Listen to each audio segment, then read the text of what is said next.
I am so excited to be joined by BRAN today on the podcast. BRAN is an influencer. You live in Philly, and you actually just launched a podcast called Between Us Girlies with three of your closest friends. And I listened to an episode. It was so funny. I feel like everything you guys talk about is so relatable.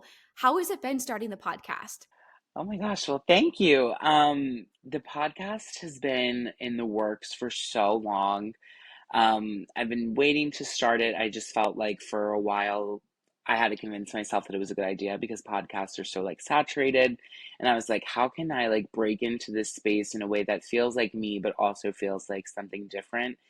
And I listen to a bunch of podcasts. Most of them are hosted by influencers who sometimes I feel like when you listen to the podcast, you can tell that they are influencers and a little bit out of touch. So I was like, how can I reframe this conversation, include three of my best friends that are not influencers, myself, who is an influencer, and just create like this fun dynamic. We've all been friends for like years at this point. So we want it to be like mostly funny and lighthearted and just feel like you're listening to a group of friends like talking, but also like entertaining and feeling a part of the conversation as well. But yeah, the seventh episode is coming out tomorrow. So we launched in November, and it's been going great. We're almost at 10,000 followers on TikTok. We've gotten like really good feedback from it, and I'm really excited for 2024 to like see where that takes the podcast. That is so cool. One thing I actually, so I started watching your TikTok videos a long time ago before you became a full-time influencer. Yeah. And the one thing I really love is I can tell, you're speaking about how you wanted it to feel authentic.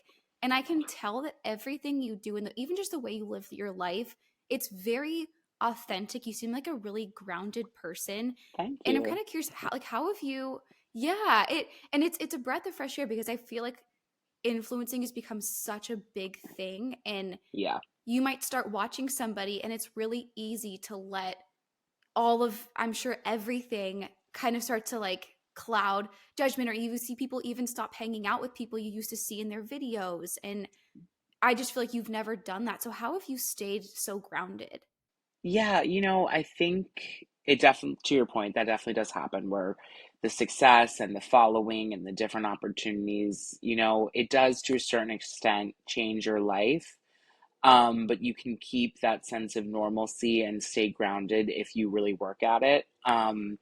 I think there was times like maybe in like right when I quit my full-time job that like I felt myself like kind of losing a little bit of like the things that were making me happy and just like I don't know, I was going through weird phases and it was such a fast transition that like I didn't really know like if I was loving the person I was becoming at one point. And like at one point before I even quit my full-time job, I was like, I don't even know if I want to do this. Not that I was like being a bad person. I think just like I felt very pressured to like film everything. Everything had to be a TikTok. Like everything just felt so on display. And I think I kind of had to fall a little bit before I could rise back up and just like realize, wait, this is not how I want me to have this career. I don't want this career to have me. Like, I want to make a sense of, I had to make a boundary, which was really tough. And it's still something that like I'm actively working on.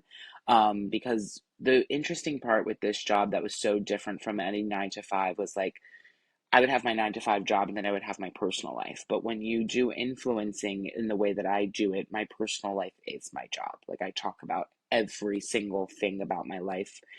So it's very easy to lose those like boundaries that most people have up and, work-life balance that doesn't really exist. It's very fascinating. But yeah, I had to definitely like go on a journey to get to the place where I'm at now. Yeah, what kind of like started your career in posting TikToks? Like where like because you were working a 9 to 5 like at GoPuff. Yeah, it's so funny. I remember wanting to be on reality TV really badly, specifically the show Big Brother. And I remember just thinking like, oh, like there's so many people that apply for reality TV. How am I gonna get an edge? And I noticed that in like more and more recent seasons of reality TV shows, they like basically get influencers to go on the show, like people who have followings So I was like, you know what? Let me like finally download TikTok. All of my friends have been telling me, Brand, like you'd be so funny on TikTok, download it. And I've been avoiding it. Like the year of 2020, where everyone kind of flocked to it, I never downloaded it. I downloaded it like the first week in 2021. Um, and I did quickly really get into it. And I was just like, let me see like if I can like pop off on here. And for 6 months, like it was not an overnight story. Like nothing was going on. Like I had one like viral video to a trending sound, but like that didn't amount to anything. And it was just like, oh, I'm posting on this damn TikTok app every day. Nothing's happening. And then in June of 2021, like one video of me talking went viral. And then 2 days later, another video of me talking went viral. And I was just like, oh, this is the trick. I like actually have to talk to the camera. Which is really scary for a lot of people because it's like you don't, it's such a weird like thing, like talking to a potential audience of sometimes 3 million people will see my video. I'm like, oh my gosh. Um, but I found that once I was able to kind of make like little series, so like my first series that like got me started was Rating My Nights for this past weekend, where I would go out on the weekends and I would then recap the weekend and rate each night. People loved that. I started doing skits. I would do hotline videos. I would do like funny fake infomercials. And that was like definitely like the start. And I had no clue that by the end of that summer I would have 80,000 followers. And I was just like, whoa, this is like crazy. Yeah. I was it in 2022 that you decided to do influencing full time? Yeah. So I had 80,000 followers at the end of summer 2021. By April of 2022, I had like 240,000. And I was getting like consistent, like brand sponsorships. I was getting so many emails with brands wanting to work with me, offering me amounts of money I had never seen before in my lifetime. Like, I was like blown away. And it was difficult because I didn't really have the time to do everything. In the beginning of 2022, that's kind of when I started to lose myself and like realize like when I was talking about earlier, like I started doubting if I wanted to do this. Like I was doing a 9 to 5 job and I would hang up on that and then go straight to doing brand partnerships. And then between all of that, I never had time to actually make fun, organic content. And when I did, it felt very resentful. I was like, ugh, I don't even feel like doing this. I already have been working all week. I've already been doing ads all week. And I just realized that like I was going to have to make a choice. And I remember I had heard another creator kind of have the same issue, and she was like, you'll know when you need to leave your full-time job. Like you'll need to make that choice. Like you'll know exactly like when there'll come a point where you can't do both. And I was just like, I cannot do both, and I don't want to do both. And I want to do TikTok. I think this is so fun. I found like, I guess, a quote unquote talent of mine. It's a hobby. I really enjoyed it. And I was not having fun at my 9 to 5 at that point. It was not what I wanted to be doing. So I quit in April and like approached it very methodically. I was like, I'm gonna take the summer of 2022 just to see if I can do content full time. And if come September, either A, I'm not able to financially be stable off of it, or B, I don't love it, I'll start applying back to jobs in September. But when September came around, that was not the case. I had made like double my projected yearly salary at my corporate job just out of doing TikTok. Um, and quite frankly, I was having a blast. And I was like, I finally felt like I found myself, and I was like, oh, this is the dream job that I would have always wanted, and I never knew existed because influencing wasn't like around when I was a kid in middle school and high school. I'm 27, so I felt like really, really at peace with it. Yeah, and when you say you feel like you found yourself, what do you mean by that? How did you know that you came into that? Yeah, I think the problem that I had when I was working at 9 to 5 jobs, I just never felt like it was me. Like, I hated working for other people. I hated being on other people's schedules and like going to meetings that I didn't necessarily care about. Like, I always worked hard and I always got great feedback from everybody I worked with that I was smart and a pleasure to work with. And I appreciated that, but like, I did not feel fulfilled. Like I was just like, I don't feel like I'm helping anybody, which I always wanted to do in my career, some kind of helping somebody else out. I don't feel like just like at the end of the day, I don't feel creatively stimulated. Like working in a corporate structure, there's so many benefits of it, but I just wasn't enjoying it. So when I found something like TikTok where it felt so fun when I would get comments of people being like, "This video made me laugh. You made my day." I would get videos of people being like, "I'm going through a really rough time right now, and I literally, before I go to sleep at night, just scroll through your TikToks and laugh." Like, that made me feel so good in a world of like so much darkness that like I could be a little glimmer of light in just one person's day, let alone 240,000 people at the time that I quit. So that like was really just making me feel so much better. And I was like, the money is good, like the schedule could be nice. I could create my own schedule. I would work for myself. Like all the cards just like seemed to like fall right into place. That's so exciting. I feel like a lot of people feel that feeling when they're working a 9 to 5, but it can be really scary to take that leap or to kind of experiment with other things. Yeah. What advice would you have for somebody who's stuck in that same position you were in where they weren't fulfilled? They felt like they were kind of on that hamster wheel. What would you tell them? So basically what I did was, and I would start give this advice to anybody, is find what you truly love. Like if money didn't matter, if bills didn't exist, what would you want to do full time? And for me, I figured out that that was TikTok. Start doing that on as a side hustle. Like, and I know that sounds crazy, but it's like for you, if this podcast is like your dream, you love to do this, it's your dream to make this your full-time job, do exactly what you're doing. Like every week, it's exhausting, but hang up on your 9 to 5 if you have one and just start recording an episode. And you'll find that even though it's work in the beginning, you start to look forward to doing that side hustle every single day because you'll grow more and more like, to be honest, like sick of your corporate job and you just like can't wait to do something that you love. So if you can find a way to do something that you love and even make start it as a hobby, and if it can develop into something where you can make some kind of a profit, some kind of a business, do that. And if there's something that you love that you're not necessarily sure, oh, I could turn this into a full-time gig, like just still make sure you're giving yourself that creative outlet. And some people, I've talked to my best friend about this, and she was just like, look, I've just accepted the fact that like I'm never going to enjoy working, but it is at the end of the day, like how life works. And I try to keep a work-life balance. And when I'm not at work, have the best time, do things that fulfill me. And when I'm at work, I sit there and just, tell myself this is for a paycheck and nothing else. And I understand that mindset. I don't have any problems with that mindset. It was just for me, like, I felt like I could take the things that I loved and make a business out of it. So I like went for it. And I still think anybody can. You just have to be creative about it and you have to be smart. Totally. When I feel like to your point, when you're talking about the boundaries, I feel like, and I have, so with my business, it's something that I do full time and it bleeds into everything. And I'm sure Yeah. you for totally understand that where you don't really have that off button. And for you, especially where you're sharing your Yes. personal life, I mean, I'm sure that's really hard. And you are so authentic too, where you share, a more in-depth stories and you relate to people because you do that, but some Yeah. people might need those boundaries. And I can totally understand that because it can be exhausting sometimes when you don't have that structure, even just having like a plan to your day where it's like, okay, shit, I really have to make sure that I'm waking up and I need to get these tasks done. And it can be hard to stay on task. Yeah, exactly. And it's so you don't need to be I think it helps to be vulnerable, obviously, if you want to get into influencing and content creation, but you don't need to be.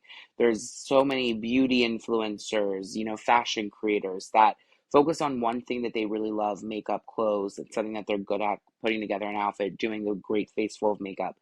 And you don't even know what's going on in their personal life. You don't know where they live, who their significant other is, who their friends are.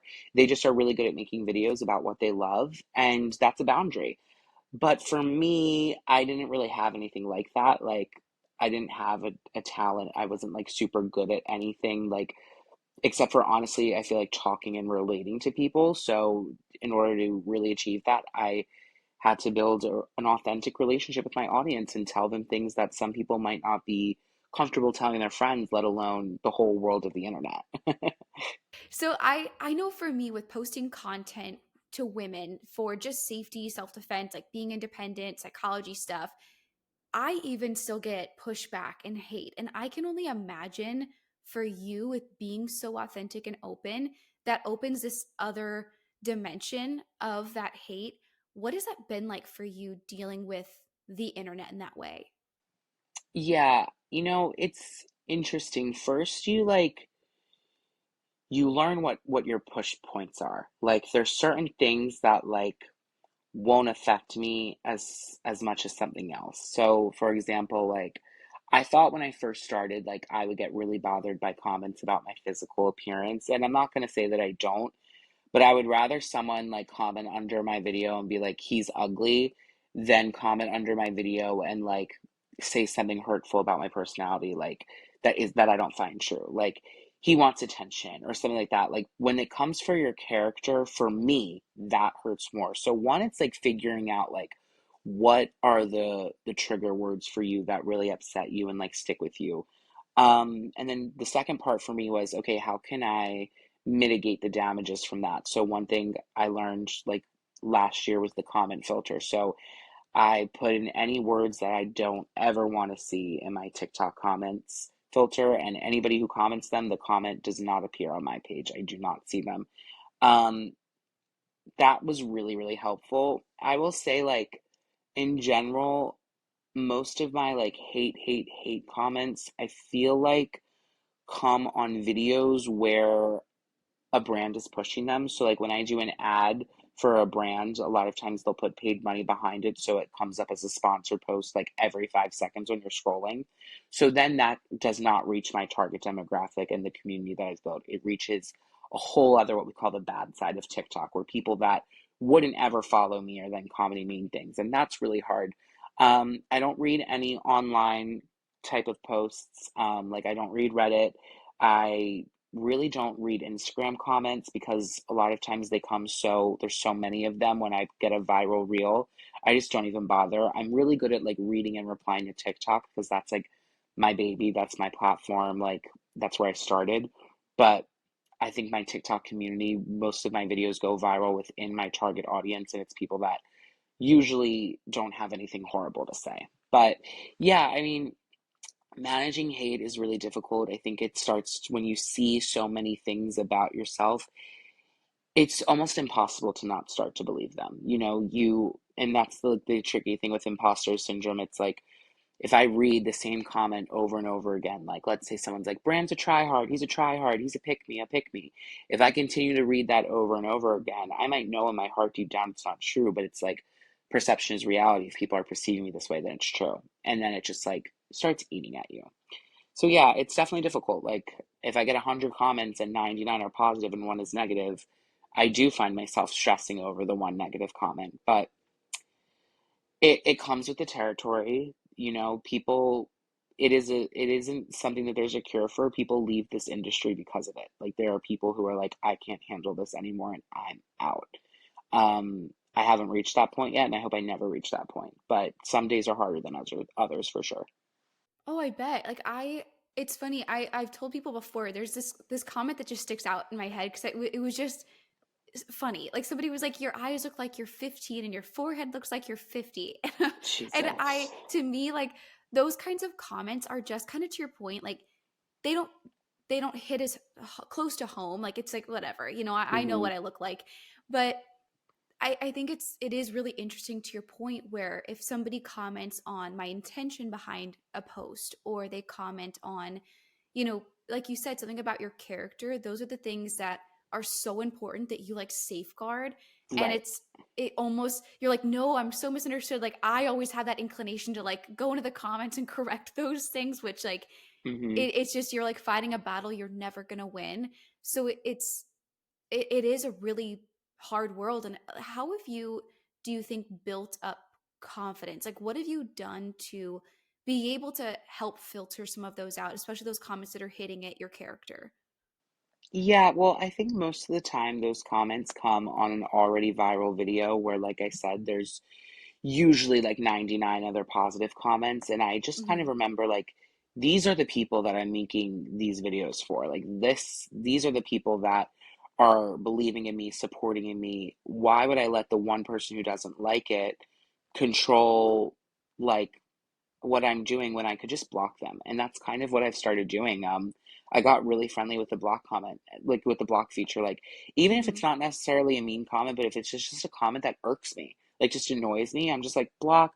Like, someone commented Yeah. on, like, I posted a video of me and my friends out, and someone commented, like, LOL, you were sitting in a corner with your friends the whole time. I'm like, okay, yeah, I'm out on the weekend and I'm gonna go hang out with my friends. Like, ew, you're gross. Like, bye. And I What am I just blocked supposed to them. be Like, doing? right. Because the type of thing, the thing you need to realize is those people are going to comment again, and they're going to Hmm. join your lives and comment rude things. They're gonna, no, if you don't want to, like, if you don't want to view my content, then don't. Bye. I'll make that Hmm. decision for you. Yeah, absolutely. Well, and I feel like that's like, as you're kind of talking about this, it's like this more public, larger example of what also just happens even like in friendships for people where, Yep. if you get into that habit of people pleasing, then you have these people that constantly have these judgments on your life. But if you can, in essence, like be who you are and not care about those people, then you start surrounding yourself like with your community where, people do love and understand you and they don't want to see the worst in you. Right. Yeah, I 100% agree. How how have your friendships, like I know that you do still have a lot of like your same friends before you blew up and the same friends now. How have you maintained close friendships, especially through the surge in your career and stuff? Yeah, I mean, I think the blessing was before, I actually feel like I probably had more friends, more close friends before this all started.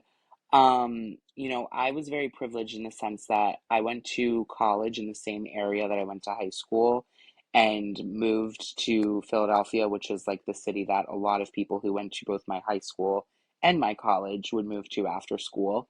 So I had my early 20s with a giant group of friends, with one ring of high school friends, one ring of college friends, and they had all hung out with each other so much that it just became one big group of friends. And all of those people knew me before I even posted one single video.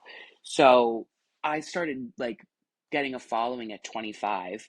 By the time I had quit and gone full time, I was turning 26. So it's like I was very privileged in that sense of having already a huge group of friends that loved me before this career. And it was very clear that their intentions weren't like, we want to be your friend now because you have followers. But why I say I have less friends now is I think I had to learn really quickly, like a lot of harder lessons that I didn't necessarily know that I was ready to learn, but just like how to handle things on the internet. Things would go viral and friends would be like, why'd you post that? Like, that person's really mad at you, that like they think they're talking about you. And I could just quickly start to seed out like who this was going to become an issue with versus who was not going to care. And there's not plenty of people. I never had any like bad fallouts with anybody. I just think that's also just part of being this age. I'm 27. Like, you start to kind of not be able to accept certain things anymore that maybe you were willing to accept when you were in college, or you were willing to accept like when you were in high school. But like, when you're at this age and you're maturing more and more, you realize, listen, like, I know I can't change my friends. I can either change the way I react by not getting bothered by it, or just change the way I react in the sense that I'm just not going to talk to this person anymore. I'm going to stop reaching out. So I definitely have tightened my circle a little bit. I will say a little bit of that is from this career, but I think a lot of it is also just like being this age. Yeah, well, and I feel like your career kind of, your examples you used almost helped expedite that process of kind of weeding out some of those people. And I Definitely. love the way you said like there's certain things that you would tolerate when you were younger that you just no longer want to tolerate anymore. And I'm kind of curious as to what things for you have become really important that you've realized in friendships, and even I'm sure that translates into relationships as well. I think respect is the number one thing that like just not accepting people who like disrespect you. Like, in college, like, you would break up with somebody and your friend would stay friends with that person, and it's like you would make an excuse for them, like, oh, we're in school, like, they're going to see them at parties, they already were kind of friends with them because we were dating, it's fine. But it's like, at no point will I accept that behavior anymore at 27 years old. It's like, if I introduce someone to you and I ended things with them, they're not your friend. Like, I'm your friend. Yeah. there's certain like that's just one example of many, but like also just like respecting my time, like not, just making plans with me just to cancel them, or that's more with dating too, like just anybody who just isn't respecting your boundaries, your time, your feelings, like that's not something I can continue to look over anymore at this age. I'm just like, if I have to have a smaller circle of just people who I know respect me, I would rather that than a large group of people who aren't at the end of the day good friends. Yes. Oh, I totally relate to the whole being friends with your ex kind of thing. I feel like for me, loyalty is so important. And I feel like Yes. it can be so uncomfortable for people because they don't want to upset, right? Or if there's, to your example, there's sometimes those people that still want to be on the ends with that person because maybe they have a certain social standing or whatever it is. And I just, that I totally relate to that. I feel like loyalty is so important. And I feel like it's gotten really easy for people to not have that anymore. Yes, I completely agree. So, okay, to get into a little bit of the dating life, dating is so different nowadays. It is so frustrating and taxing. And I've seen some of like your dating stories. What have been some of your biggest irks with dating, things that have just like really frustrated you? And how do you feel like you got to the point where you are in a relationship that you're happy in? Yeah, I think in like the talking stages of dating, like I would really hate there's a lot of things I didn't like, but number one was someone who like liked the sound of their voice better than my own, like those people who like they text you about their day, they never take a second to ask you about your day. They like that drives me nuts, like people who just like Mm-hmm. you feel like you're the one who's sending the big boxes of blue and they're sending one sentence of gray, like they just give you nothing, Yes. and they only text you like when they like long things if they have to like vent to you about something. It's like, okay, this is not a two-sided thing. I would hate that. I would hate anybody that like was inconsistent, I would say is the number one thing.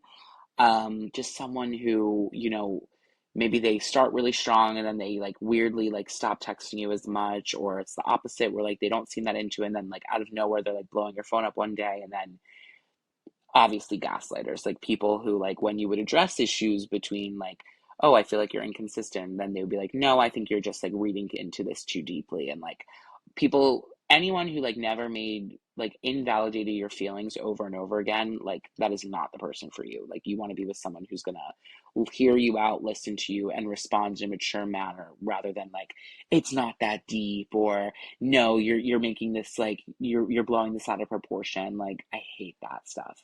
Yes.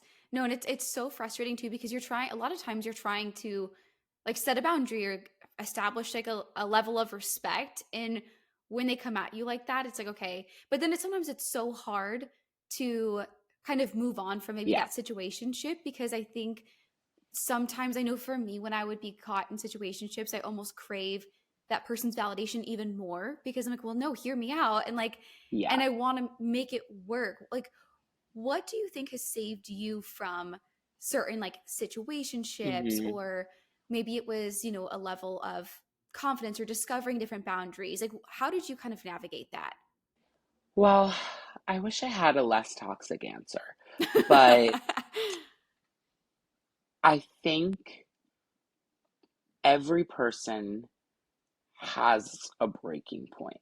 And for some people, that breaking point might not happen for years, Hmm. which I hate to say. But I had, I'm going to be blunt and explicit. I was in a long situationship that after 8 months, which is a very, very long time, I finally reached my bullshit threshold. I was like, this cannot continue anymore. I'm not getting served anything from this. Nothing is benefiting me at this point. It is only hurting me. It's only hurting my mental health. It's only hurting my self esteem. I need to fully block. And I had done it with this person a million times where I blocked them and then they would find a way to contact me, or I would on a weeknight unblock them. But the time I did it, I fully remember being like, this is it, I'm done blocking. And then a week later, I met my boyfriend, which was crazy. That's But who amazing. The knows? world serves you good things when you Yes, set and that's boundaries. what I always said. I feel like the universe gifted me that, But I'm not going to sit here and be like, if I never met my boyfriend, would I have ended up unblocking that guy? I pray to God I wouldn't, Mm-hmm. but I'm so glad that it worked out the way that it did. But in general, something I was actually just thinking about before this is you also need to establish and be very real with yourself. Do you like that person or are you attached to that person? I Oh, was interesting. such an anxious, attached person. And like, if you're thinking, like, how do I know if I'm anxiously attached? Does the person you're talking to make you anxious? Are you anxiously waiting for your phone screen to light up with their text? Are you anxiously waiting for them to be active on Instagram? Or are you anxiously checking their Snap score? That is anxiety. That doesn't mean when you feel those things like, oh, I feel those things because I like them. No, that's not what that means. That means that you are craving some sort of validation, some sort of feeling and experience from them. And it's making you're waiting for it to the point where you're anxious about it because you're on edge. You need it. It's Yeah. almost like I've always said, like a really toxic situationship can almost be similar to addiction in the sense that, like, you get a high from it when you see that phone screen light up, and then when you don't go it, you go through with like a withdrawal of like, oh my gosh, like they haven't talked to me in 3 days, like this is horrible. And it's really all internal, and everyone's history and everyone's different in terms of why we are the way that we are. Why are Mm-hmm. we anxiously attached? I'm not a therapist, wish I was, but I think that was something I was noticing about myself before my relationship. I would find myself in situationships, and I can take accountability that sometimes it was my own doing. Like I was anxiously attaching myself to people because I was looking for answers from them that I couldn't find within myself. It's funny that you say that. And I feel like I can literally see one of your TikToks where you do like the little axis thing with what you just explained because it's Yeah. so true. Like I'm thinking back to some of the situationships that I had, and I feel like when I was in them, I'd select people that I knew were kind of emotionally unavailable. And then I almost like Yes. craved this I don't know, to like change that or to feel this connection with them. And it wasn't about like actually being interested in them. It was that kind of just like anxious, like attachment to this validation that I was seeking somewhere. Yeah. That's how I was, and I honestly like would love to make a video about this at some point, but I feel like a recipe for disaster that I saw within my own experience, and I see it with everybody, is an anxious, attached person going for a narcissist. And that dynamic is so toxic because they fuel each other in certain ways. Like a narcissist loves the attention that the anxious attachment person is going to give them. And the anxious attachment person clings on to the inconsistency of a narcissist. And when I said earlier, like your bullshit threshold, like I feel like in that situation, the anxious attached person does not reach that bullshit threshold nearly as soon as they should. It's so true. I completely agree because I think too there's this part that's like seeking again like that validation from somebody but you're never going to get it but then I know for me I'm stubborn and I'm determined so I'm like going to keep trying and trying and trying Mm-hmm. and but I do think you have a really good point that everybody's threshold is so different and you do sometimes just have to reach that before you reach that breaking point and Oh that's like no. anytime I see my friends in situations that are, unhealthy or whatever it may be, you like realizing that, okay, I'm not going to be able to change that or get them out of that situation. They're going to have to stay in it until they reach that point, like you're talking Yes. about, where they can get out of it. Right. It's a dynamic that like no matter like how much the person who's attached like hears things, they're never gonna let go until like they confront the reality of the situation, which is like in some ways they are also contributing to the problem and they have to break it off for themselves. Yeah, absolutely. And I want to know what are things that told you that your relationship with your boyfriend right now, how long have you guys been together? Um, a year and 4 months, yeah. Do you guys live together at all? We don't know. I feel like it's good to like have like that's like my boyfriend and I were I think 2 years that we dated before we moved in together, and I feel like it was important that we had that time to like establish a relationship. Yeah, it's funny you mentioned that. The plan was to move in together in May Hmm. of 2024. And even like last night, I was just like, he's older than me and he's in medical school. And I was just like, I think I need a year like to live on my own because I've been living with my best friend and my roommate for the past 4 years. And I was like, I'm 27. I still want to like do things in life, and I don't think there's a rush. I would rather like get my own place and experience that once, even Hmm. if it's just for a year in my lifetime before like settling down. Yeah. But to answer your question, like the feelings that I felt with him was the opposite, where it was I didn't feel anxiously attached. It felt like very weirdly peaceful and calming. Like obviously I was happy like when I would hear from him and like when we would hang out, but my day wasn't dependent on it. Mm. Um it was just a way it was something I've never like experienced before. It was so peaceful and calming, just like he gave me the assurance that like he wasn't gonna like leave. Like there was just when we hung out, like I could tell that he liked me as much as I liked him, which was never something I had experienced before. Like I was always like, oh, I don't know if they like me. Like with him, it was so easy. Like Hmm. there wasn't any like playing games or doubts or anything. And it just came like really natural. Like the conversation of like what are we was so fun. It was literally just like one night we had been hanging out for like almost 2 months, and I was just like, if you don't want to put a label on it yet, we don't have to. I was just like, but just so you know, I'm not seeing anybody else. And he's like, well, I'm not seeing anybody else either. I was like, so basically we're dating. And he's like, yeah, basically we're dating. I was like, should we just be boyfriends? He's like, yeah, let's just be boyfriends. And I was like, okay, you're my boyfriend. Okay, Like cool. that was it. Yeah, Yeah. it like, and I was just like, oh my God, like if in another situation with a different person, that would have been like, I would have felt like sick to my stomach about like having that conversation, like, oh, I don't know how he feels and I don't know what to say. And I don't like, thank God it was not like that at all.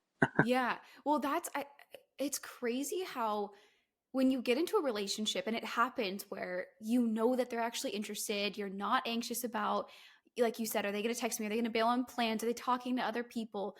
And you're like, how did I put up with that stuff before? Because it Yeah. can be like this where I actually know where their head is at and I don't feel like I'm being played. It's I mean, it's such a breath of fresh air. And I think that's really amazing that also literally like you break off the situation that wasn't good for you. And then a week later, you end up meeting him. And it just again goes to show like if you hadn't broken that off, you wouldn't have been open to receiving such a healthy, good relationship, you know? Yeah. And I want to know, how did you guys meet? We met in line for the bathroom at a restaurant bar. What are the odds of that? That's crazy.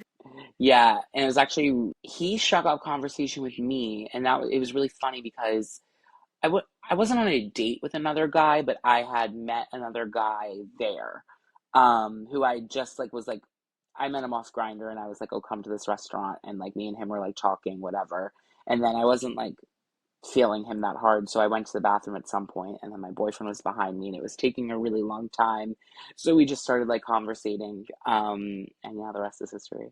That is so crazy. Like you hear these stories about people meeting on like planes or in a line. Like, do you ever just sit there and think, what are the odds that we were both in that line at the same time together?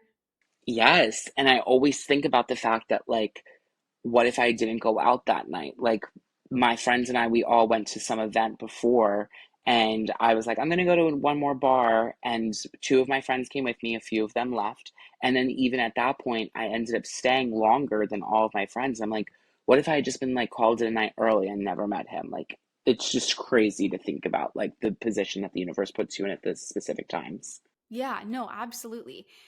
Now, I kind of want to pivot a little bit because there is a video of yours that just to me was like it blew my mind and it made so much sense. And it was a video where you were talking about gossiping versus shit talking versus venting. Can you give like a quick synopsis of kind of the difference between gossip, talking shit, and venting? Yeah, so I would say gossip, it's information that you don't know for sure. It's kind of hearsay, things that you've heard, and you're sharing it with another person. There doesn't, in my opinion, there doesn't need to be malicious intent behind it. It can just be like, oh, did you hear about this? Like just starting to kind of start a conversation. Obviously it can get malicious, but I think gossiping is just like kind of like exchanging information, like sharing rumors that maybe you've heard or, certain things like that. Whereas talking shit, I think, is more malicious and it can be a little bit more personal. Like, oh my God, that girl always wears the ugliest outfits. She always has like the worst bitchy resting bitch face on. Like, she's so gross. Like, and that can be about anybody. I would hope you're not saying that stuff about your best friends, but it certainly has happened before. And then venting is when you're talking to somebody and you're talking to them about probably someone that either you're close to or someone that you and the person you're talking to are close to, like another mutual best friend. And it's more like emotional, like more like, oh, I feel like this person always cuts me off when we're speaking. Like she interrupted me at dinner last night and I'm really frustrated. And it's like, I think venting is kind of the first step where it's like you feel a certain way, but you don't know how you want to act on it. So you explain the situation to somebody else, and then their reaction and what they say kind of helps guide you in what you want to do next. Whether it's, oh, maybe I'm overreacting, or oh, I really am, like, I should say something to this person. Like there's doesn't need to be any malice. I actually think it's more of a pure intention of like, hey, this is going on and I don't know how I feel about it, so I'm going to explain to you the situation type of thing. Yeah, where you're kind of almost trying to like problem solve. Like, let me voice this to you and Yes. you teach me how to handle the situation. Yes. Yeah. What for you, like if you heard a friend, doing either one of those things behind your back, you heard about it. What for you would be like, okay, this is actually a problem versus, okay, that's like natural, normal. Like, how do you kind of differentiate those and how you feel about them in friendships? It's hard because I think like if someone came to me and was like, "Hey, like so and so like thinks that you're acting this kind of way," I do think I would be like hurt at first and just be like, "Why didn't so and so just come to me?" But I think that that's a problem we could work out. First is if someone came to me and was like, "Hey, someone's spreading your business, gossiping," or B, someone's saying really mean things about you, talking shit. That is something where I'm like, I wouldn't even necessarily just be hurt. I would think I would be like livid, like just so angry. Like especially if the gossip part, if it's like you're saying stuff that's not true and you have no idea what you're talking about, that person's getting confronted ASAP and like getting told off. The person who's talking shit is getting cut off. Like if you have all these nasty things to say about me, then you clearly don't like me and I don't want to be your friend. You know, obviously everybody gossips to some extent and talks shit, but I do Right. feel like when it's like your close friends, there's just a different level of even like you said with venting where but like my biggest thing is come to me. I will be Yes. receptive. I don't want to hear that you're having a big problem with me from other people. Yes. Yeah. And the reason why I think I can work that out eventually is because like maybe I did something that I need to take accountability for in the sense that this person really felt like not comfortable coming to me yet. Like they had to talk to somebody else. So I think that's always, they're all case by case situations at the end of the day, but in general, they all hurt to hear. It's never a good feeling to hear that anybody's talking about you unless they're saying positive things behind your back. Yeah. So yeah, It can be so difficult dealing with that in friendships and I'm sure you also what's interesting about like your life is that I'm sure you have that within your friend group and just obviously like navigating those things is like normal lay people do and then you also have this other dimension of that with different influencers and kind of that world and I'm sure that there's some level of that that also is kind of like people trying to social climb or get in with certain people. How do you navigate that or figuring out if other people, influencers specifically, are people kind of in the same like career space as you that are trying to social climb or one up? Like, I don't know. How do you determine that? yeah, it's difficult. I've actually sometimes like not even realized it was happening, and then like my boyfriend or my best friend will be with me at an event. They will be like, that person was just trying to like one up you, right? Or that person was like only talking to you because they think that you're really cool, right? And I was just like, oh, like no, I wasn't even like thinking about that at all. Um, I like it once again, this is something that's like more, I would say, case by case, but I feel like I read energy pretty well and I observe people really well.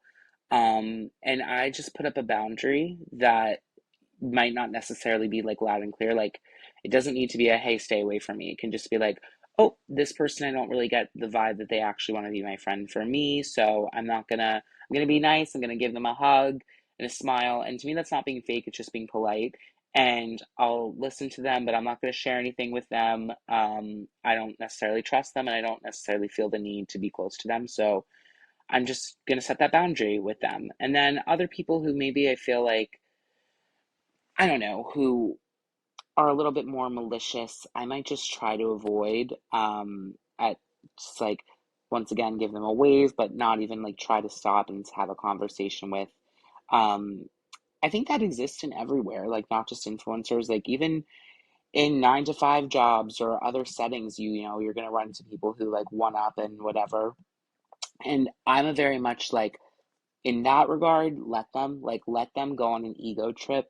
Let them try to one up you in conversation. I'm confident and secure in myself. Like whatever I'm working on will come, and it's not even like a see you were bragging to me and now look at me I'm doing this type of thing. It's just like I don't care. I think all of that like one up behavior comes from insecurity, and I'm just not in that in the career sense, I'm not like insecure. I feel really proud of everything I've accomplished. If it's all I ever accomplished, then that's like enough for me. Like just being able to do this full time and, you know, the friendships I've made, the experience I've had is always going to be enough for me.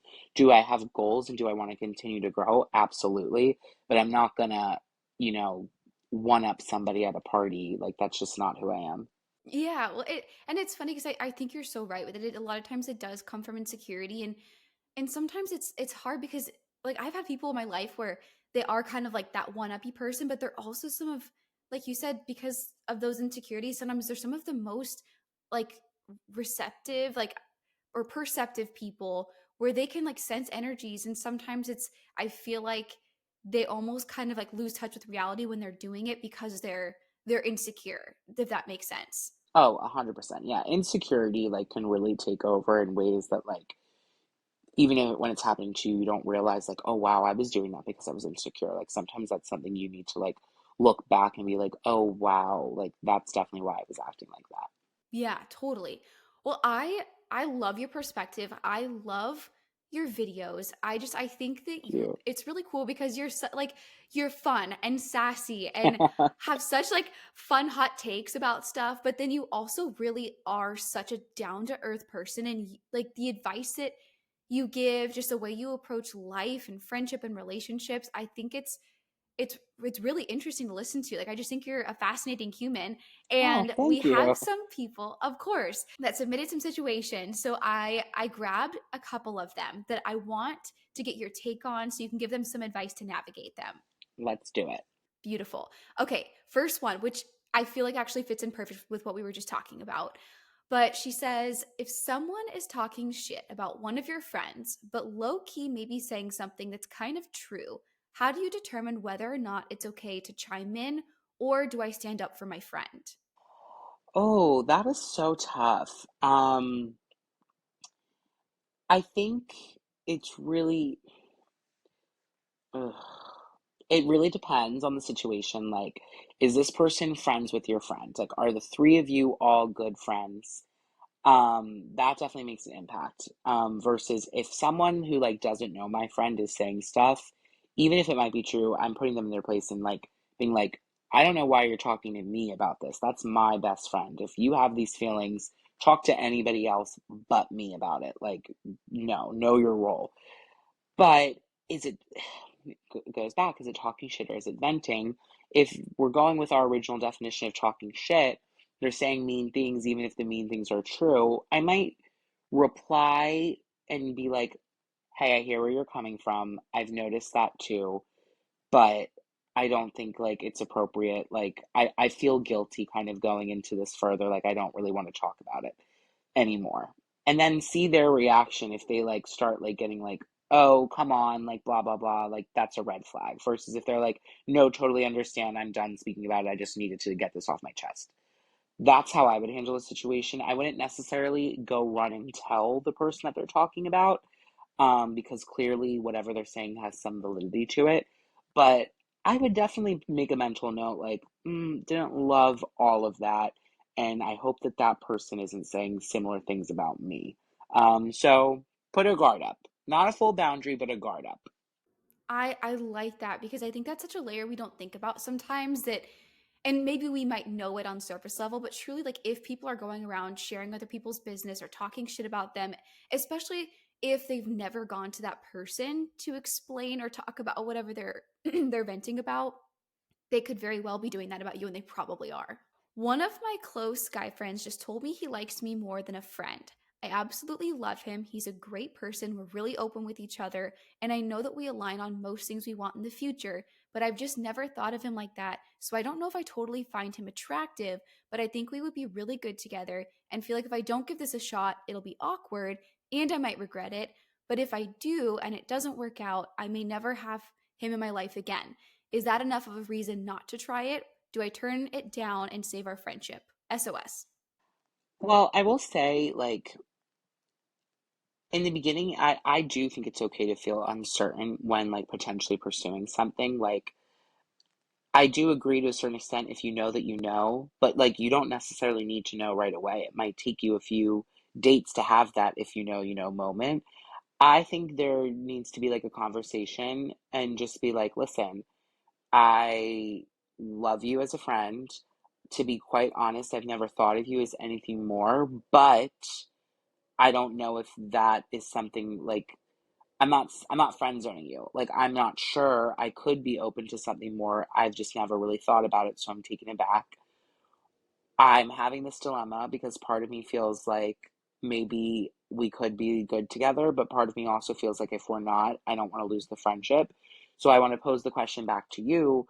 What is a method that we can pursue things without it ending in flames? Can we go on a date together and like, hang out one on one? I don't know the situation if they already do that, or like what is the process that we can do together, and is there a certain point where we can turn around if it's not going the way that I want it to go and be like, hey, I'm not that interested. Like, I think clear communication and setting up, like, it's not a no, but it's not a yes. Like, it's a let's see where things go, but only on the condition that like we can still stay friends no matter what. And then I think that sets you up for success because it's like you're very direct in that sense, and then you make a clear boundary like, hey, I'm going to give this a try, but I need you to not be weird about things if I decide after my try that it's not for me. And then if that happens and you're like, hey, I'm really sorry, like, still love you as a friend, but I'm not interested in pursuing it like that. How they react will tell you whether that is someone that you thought that they were, and they're like, okay, you gave me that shot, respect it, we'll stay friends. And if they start throwing a fit and they're like, what the hell, you led me on, it's like, no, I didn't. I quite literally told you what to expect. Then are you sure you even want to be friends with that person? So I think that's the safest way to set the situation up for yourself is set a clear guideline and expectation and be like, listen, it's not a no, it's not a yes. Let's see where things go. But on the one condition that we can still remain friends, that you're not going to get upset with me if I find out that this isn't really what I want.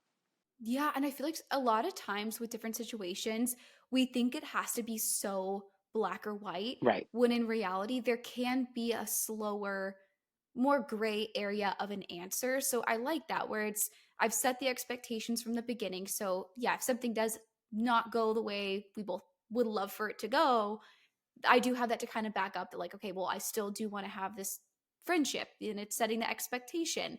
And I agree with your point too that sometimes it's not always like love at first sight. right, Sometimes you have to maybe change your perspective with a friend of, wow, I only ever saw you as a friend because I didn't know you were interested in me like that. Let me see if I can look at you in more of a romantic way. right. Agreed. Okay, I have really quick I want to get into some situations before we end here. There was a video I saw of somebody calling you the toxic TikTok therapist, and I was cracking up. And there's a couple people that wrote in, and they have situations where Uh-huh. they're feeling embarrassed or uncomfortable. And I want you to kind of help make them feel a little bit better about the situation, Okay. or maybe give them some upfront advice that they need to take. Okay. I got drunk and went out. saw a story of my friend at the same party as my ex, literally what you were talking about earlier. Yeah. She said she had other plans and couldn't come out with us, and I blocked her on Instagram. What do I do? Okay. Well, understand that that's the reaction. And that was probably super frustrating. I'm always a communicate first. I would have probably woken up the next day, screenshotted her story, screenshotted his story, sent it to her, and literally just been like, do you want to explain? Because, or I would have literally said, do you want to give yourself a chance to explain yourself? Because from my perspective, it seems like you said no to plans with me to do something else. And from seeing these stories, that something else means you went to a party with my ex. I don't want to assume anything, so I'm giving you a chance right now to explain yourself. There's some people out there that would not do that. They would do what she did, block. I'm not fucking with that person. I do know that I'm a person who needs closure. I can't just block a friend. I need to know what's going on first. And how they reply to that will be very telling of how I want to make my next move. Whether they're like, it's not what you think. Oh my gosh, like I didn't want to be rude, but I was invited to this other party. I had no idea that Kyle was going to be there. We did not talk. I would have never done anything like that. I hope you know that. Because there's two issues here. It's like the issue of obviously them being in the same room, that's coincidence. It could be coincidence. But you saying no to plans and saying you're not doing, you're doing something else makes me think, oh, like you knew I would be mad about this, but you did it anyway. And you did it in a way that was so non-slick. You posted about on social media. Then I'm questioning your respect. So I need to set the boundary there of being like, this is what I saw. I'm going to give you one shot to explain to me that it isn't what I think it is. And if they can do that, then you proceed. And if they can't, then I would say, okay, well, maybe then you should block them. Well, and I think I, I like your approach because I think that sometimes people get really uncomfortable having that boundary. And Mm-hmm. I think, again, just like we talked about, it's okay to want that loyalty and expect that from your friends, especially if that's something Yes. you're giving in a friendship. And if they don't care to do that, you're probably just not meant to really be friends. Right. I totally agree. And I think it's okay. Like, I also, there's a part of me that feels like if you're going to immediately jump to block somebody that is your friend, there's maybe been other instances of this sort of Yeah. thing. And maybe you know their intention, but give them the opportunity to explain it. The immediate block feels a little bit irrational and highly emotional. And granted, I don't know the history. Maybe you dated this guy for 7 years and he completely destroyed you and this was your best friend. I don't know the circumstances behind it, but I personally, maybe if even in the moment you block them, wake up the next morning and unblock them and hopefully they never even notice. And if they did notice, you can just be like, yeah, that was dramatic of me, but I was really, really upset by it. I think that's a reasonable excuse. Not excuse, explanation. Like, yeah, that really caught me off guard and in the moment I just didn't want to see it and I was disgusted. I obviously took some time to process it and now I'm ready to talk about it. Yeah, no, I feel like being upfront's the best thing because I know that anxiety waking up and you're like, shit, maybe I like took that a Yes, little we too all far. know that one. Yep. And then Hmm. you have to like follow them again. It's so awkward. Yeah, just embarrassing. Okay, wait, this one is really awkward. Like I would crawl inside my skin. Okay, I was talking shit about my soon to be mother in law over Thanksgiving outside of the house and didn't realize the window was open, and I'm pretty sure she heard me. Oh, well, first confirm if she heard you. You know, time to ask, I guess, your husband or fiance, like, hey, has your mom mentioned anything? Figure whatever the situation is, figure out a way where you can confirm that she did or did not hear you. And if she did hear you, oh, I would need to know what you said. And I mean, if she did hear you, you could go one of two ways. You could approach it like she might have heard me, but if she's not saying anything, I'm not saying anything. Wait for her to, potentially confront you and be like, hey, just so you know, I heard everything about that. Or B, you could approach her and just be like, listen, I'm not sure if you heard things that I was saying the other night. I'm pretty sure you did. Kind of gauge their initial reaction. And if she's like, what are you talking about? Quickly make an excuse. Be like, oh, how, I was planning on doing this. I didn't know we were planning on surprising you for Christmas. I wasn't sure if you heard about it. But if she's giving you a look like she knows what you did, then you just have to have a conversation at that point and be like, listen, this is what I was saying. I was saying it because you made me feel this way. Um, Obviously, I'm going to marry your son. Or daughter, whatever, whoever wrote in. Let's figure this out. Let's figure out like what the misunderstanding is and what the issue here is, and let's try to solve it because we're gonna have these moments again where we're in the same room frequently, and I want to be as comfortable as possible, and I want you to be as comfortable as possible. I love the approach of kind of having a plan and seeding Yeah, to you see have to have a if, plan. if they're yeah, have an escape plan because Right. and I think it also depends, like you said, on the relationship too. Because is this like, there could be so many different situations where this happens, and yeah, Yeah, what were you I need more saying? info. Yeah, but I think I like that. Have a plan and try to see if they actually heard what you said, and if not, the surprising for Christmas thing is absolutely perfect unless you're like not going to go see them for Christmas, but something along those Right. lines. Yes, Perfect. figure out something you can white lie about. Beautiful. I love it. That's honestly, we so with like safety and self-defense stuff, we talk about confrontation, like in the moment confrontation and how uncomfortable it is Yeah. sometimes, and just having like non-negotiable excuses that you can use where it's like, "Oh my gosh, I'm so sorry. I have like a meeting in 20 minutes that I have to get to. I can't have this conversation." So I like that, like always having an escape route when you're having an uncomfortable conversation. Well, just to kind of finish out here on along the lines of advice, if you had to give three pieces of advice to every 20 something out there, and things that that like they are going to take this information, they are going to live with it, they're never going to forget about it, what three pieces of advice would you give that you found to be really important for you? Oh my gosh, that is so hard. Um, I guess number one for anybody in their 20s is stop being so hard on yourself and try to feel less guilty. I think this is such a formative age group where like you're having a lot of life transitions at once and you feel like you're falling short in certain things because there's a huge amount of pressure on people that people put on you, like you should be moving in at this rate, you should be buying a house at this rate, you should be this far along in your job, like you should look like this, you should have this financial situation, you should have this credit score. There's so many people telling you things that you think you should or shouldn't do, and as a result we get really hard on ourselves and obsess over our shortcomings.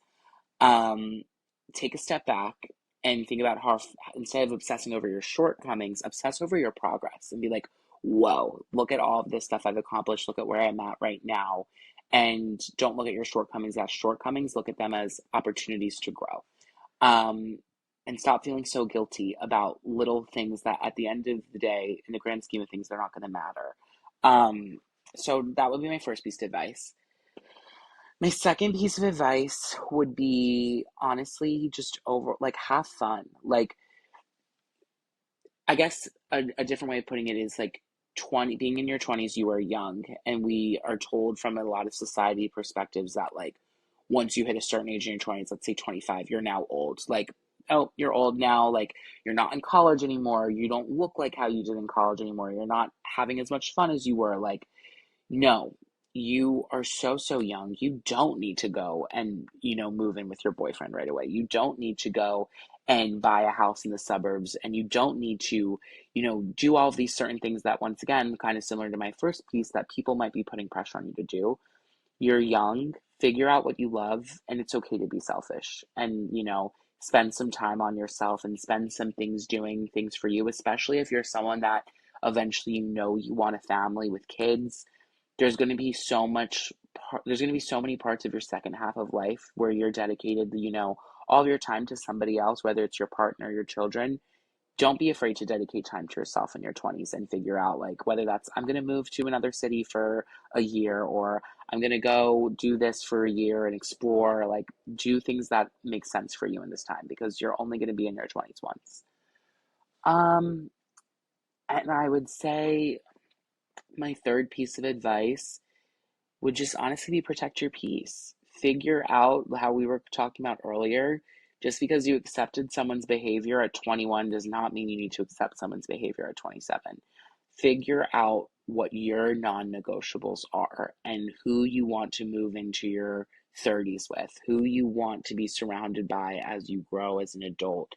And if you're not a person who likes confrontation, you don't like friendship breakups, figure out methods that work for you, whether it's I'm going to start limiting contact with this person. And if it comes to a head where they call me out on it, I'm just going to be direct and be like, listen, you do all of this and I don't want to ask you to change. And I don't want you to feel bad that you make me feel this way, but you do. And I don't think you're going to change because maybe we've already had a conversation about this. So I've just distanced myself. I think as you get older, you learn how to communicate better and how to confront certain situations. But it's really important to protect your peace, whether that's coworkers, your job that's making you feel like that. Figure out what is your non-negotiables. Like, I cannot be around people that make me feel like this, or I cannot work at a job that makes me feel like this. And try to set that boundary and cut those people out and go into your 30s knowing like the people that I'm surrounded by, the situations that I'm in, are the people and situations that I feel comfortable in. I love that. And I really like the way that you word things because I feel like it's just, I don't know what it is, but I feel like it's something about the way that you conceptualize stuff. It's like, yes, that makes so much sense. Like, I'm just, yeah, I'm not accepting these same things that I used to accept because I also have less time and energy and I'm trying to make a life for myself. So, Right. okay, yeah, let's find those non negotiables and like give yourself permission to not accept those things anymore. So Yeah. I think you're awesome. You are so insightful, down to earth, Oh, thank and you so much. freaking hilarious. You're welcome. So you have your podcast. So is that available on all platforms, I'm guessing? Yeah, it's available on YouTube, Spotify, and Apple. That's Between Us Girlies. Beautiful. And then where else can people find you? Social media, all that good stuff. Yeah, I'm Bran underscore flakes with two Z's on Instagram. Same thing on TikTok, just with two underscores. Bran double underscore flakes with two Z's on TikTok. Beautiful. Well, thank you, Bran, for joining us today. I so appreciate it. Of course, thank you for having me. This was awesome.